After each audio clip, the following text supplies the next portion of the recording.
There are now 1 million Russians off the battlefield. How can you say that? There were only 999,000 when we woke up this morning. Well, I delayed on this video until 2 p.m. U.S. Eastern Standard Time. That would make it 9 p.m. in Ukraine. That would mean that about 1,000 are off the battlefield day over day. This is the most recent day, and this is the 7-day average, a little over 1,000. And that means that we're going to be about 800, and that's going to put us at over 1 million at this point in the day. By the point that you're watching this, if you're the first person to click on this video, there's probably 1 million off the battlefield. There certainly will be tomorrow. We'll have the official estimates by then. Okay, so what's gone on here? How do we know how many killed, how many wounded, that sort of thing? You have the rough cut of, one for every 3 or something along those lines, or 1 for every 2 to 3 killed to casualties, like wounded off the battlefield. Here, what we know is despite the ongoing Russian economic collapse, the country's prosthetic industry in Russia, it continues to hit records. So what do we know about prosthetics? Well, according to Russia's Ministry of Labor, there were 152,500 artificial limbs distributed in 2024, 53% increase over 2023. So that's 150, and if it's 53% increase, that's another 100,000. So that's 250. Let's just say that maybe it's 225 because, some other people can have artificial limbs for normal reasons other than this. But that's a lot. That's still, and then you put the year before that, which we don't know the number at. Let's put it back at, 250, maybe up to 300. So now you're about a third with artificial limbs of that million. And then, another third or so would make sense to be killed as an average. But then we also know that the medical treatment that the Russians have is far worse. They don't evacuate. They don't value life the same way. They have poorer medical treatment. I talked about that in the last 3 days. So it's probably maybe time and a half, maybe double that. And that puts us up, if it's double that, it puts us up to the million mark right there. Okay, let's look at what else is going on. 2024 was the deadliest year since World War II. Now, that's last year. According to the data from a Swedish data collection program, last year saw 61 state-level armed conflicts worldwide, 11 of which escalated into full-scale wars with over 1,000 deaths. Civilian casualties rose by 31%, reaching 13,900. The war in Ukraine remains the most destructive of them all. Now, the war in Ukraine is the one that has the greatest possibility to kick into something even worse, like a World War III kind of scenario, which is why this is important. Well, beyond the regular suffering of people. I talked about this a number of times over the last year. It feels like the world's on fire, and that was 10 months ago, and here's why the world feels it's like it's on fire. Yeah, well, here's the proof that, actually it has been pretty bad, and that's why we're paying attention to it. Okay. Let's turn our attention to what's been going on in this war. 40,000 Russian UAVs have been destroyed. 40,000 Russian drones. Like that's a crazy number. That's an average. Now we're just passing 1,200 days. But I'm going to use 1,200 as a rough cut. That's 33 per day, every day of the war. And it's not like, it's ramped up, right? So it's gotten worse over time. There were only 447 used in the entire first year of the war, 365 days. So it's probably just 310 days or so in the war at 447. So 1.2 per day there. And so it's probably into the 45 or so per day average. Okay, the night before the spiderweb operation, Russia launched 479 drones. Like the war keeps escalating. Okay, on a night of June 11th, that's today, day over day, the last night into today, Russia launched 85 Shahed-type strike UAVs and decoys. That's a very low number. They can produce 166 per day on average from the latest things that I've read. 40 UAVs were shot down, 9 were suppressed, but that leaves about 35 that were hitting, and 17 hit Kharkiv alone. Russia struck residential areas with 17 Shahed drones. So that was what was going on in Kharkiv. At least 3 people have been killed. Scores have been injured after Russian drones hit Kharkiv on June 11th. City's mayor said that there were 17 drone strikes, including direct hits on multi-story buildings, private homes, playgrounds, enterprises, and public transport. Drone slammed into an apartment building.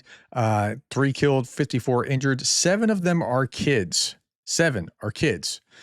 As they're being pulled out from the rubble of their apartment building in Kharkiv, a man and a woman burst into the national anthem. Yeah, listen to this. They're burst into the national anthem. Давайте, молодці.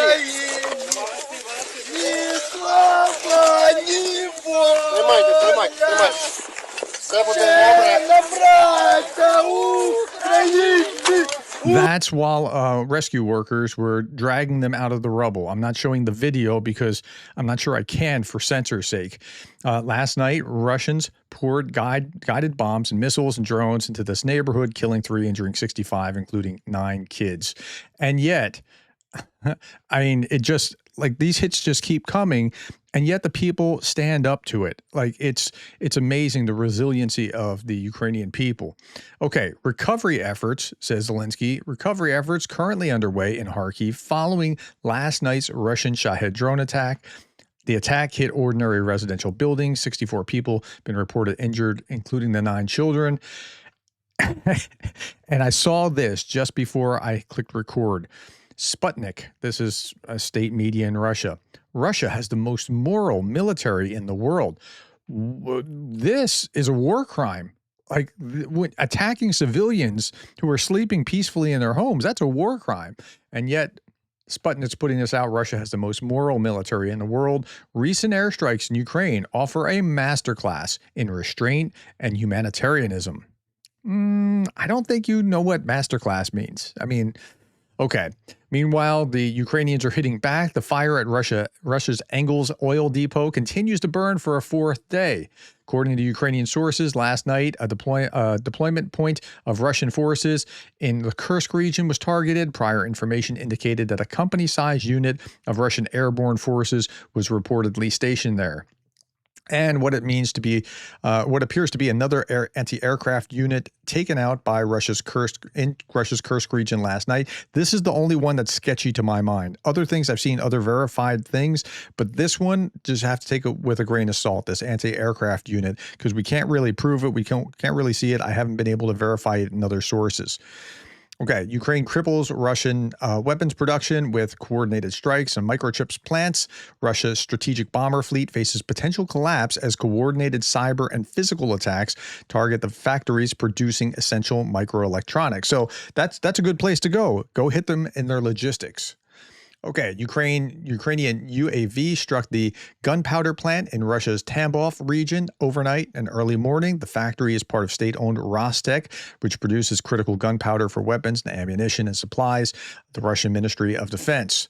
Now, let's turn our attention to the battlefield really quickly. Cross direction, Russian fascist invaders led 36 assaults. 36 is pretty low for the Pokrovsk area. Pokrovsk is the high weather, or the high water mark for where the intensity is on the battlefield almost every day. Ukrainian FPV drone hit the latest Russian 152mm self-propelled howitzer in the Kursk region. So that looks like a pretty clear hit. The Zaporizhzhia region, large Russian ammunition dump suffers a catastrophic detonation after a Ukrainian strike. And that's a pretty big strike there. Kursk Oblast, a Ukrainian Air Force fighter levels a Russian-held building with a pair of French AASM Hammer 500-pound guided bombs. The Ukrainian Air Force continues to strike Russian troops at will in this town, now surrounded on 3 sides by Ukrainian forces, and that enclosure keeps closing. Okay, Ukrainian aviation struck this house. Again, same thing, another picture. Okay, the SBU is striking at will to continue to strike the enemy, even where it considers itself unreachable. We are working to catch it off guard with new surprises. No, listen to this. This is from the guy that created Spiderweb. No less painful than Operation Spiderweb. According to the head of the security services, his name is Vasily Maluk. Okay, so there's more up their sleeves, apparently. OSINT channel shows that the Saki Air Base, they now have 12 shelters that have been hastily constructed. At least 5 Russian Orion UAVs are also stationed at the base. So they got the message from Spiderweb that they needed to do something to protect themselves. Okay. Meanwhile, Russians are saying things like, we should bomb Kyiv because it's fun. And we could have bombed Kyiv right away and made it Russian. And NASA wanted to attack Russia. We prevented that. I think she means NATO, not NASA, but this is just a Russian person being interviewed and saying kind of stupid stuff that, I mean, this is just Russian propaganda. So, all right. According to the Levada Center, just a couple last things and we'll be done. According to the Levada Center, Russians consider the 5 following nations as the most hostile: Germany at 55%, UK at 49%, Ukraine at 43%. How is Ukraine the third in the list? USA at 40%. How are we fourth in the list? And Poland at 37%. But look at the chart. The chart is just astonishing. 2022 is when the invasion was, and they're at like 73% for the U.S. I'm just looking at the U.S. line, right? Something like 73%, and it went up to almost 75%, 77%, something like that. And then in 2025, something dropped dramatically, and now it's down to only 40%. That's the Russian view of who's most hostile toward them. Just thought that's food for thought. And then finally, tomorrow, you will see this turning the corner officially into 1 million. But I'm telling you, as you're watching this right now, we've just crossed that bridge. More than likely, unless something very, very unexpected happens, you'd have to be under 800 casualties per over the course of the day, which is, I haven't seen 800 for months. All right. That's all I have, my friends. Thank you for your time, the likes, the shares, and the subscribes. And thank you for being the kind of person that cares about Ukraine.